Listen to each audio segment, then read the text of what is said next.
This will be the third time these two leaders have greeted one another. This is because Vladimir Putin will return to the Vatican to meet Pope Francis on July the 4th. In his meetings with the Pope, the Russian leaders always arrive late to his appointment. The first time he met Pope Francis was on November the 25th, 2013. They met for 35 minutes. The second time was in June 2015, where they had a meeting for 50 minutes. On this occasion, the President of the Russian Federation arrived more than an hour late. However, the Pope still received him with a smile.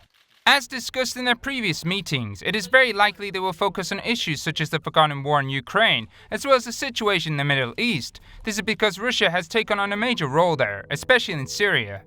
Putin's visit is especially relevant this time, as a day after their meeting, Pope Francis will greet the major Archbishop of the Ukrainian Greek Catholic Church and the Permanent Synod.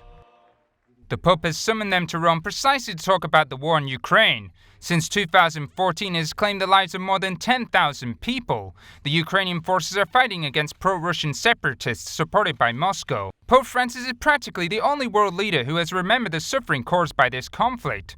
A few months ago, he sent around $18 million in humanitarian aid to the population caught up in crossfire between military forces. Although it will be their third meeting, it will be the first time the Pope and Putin meet after Pope Francis' meeting with the Patriarch of Moscow, Kirill, in Cuba. It marked a new beginning after almost 1,000 years of enmity between the Catholic Church and the Russian Orthodox Church, which is the biggest church in Russia.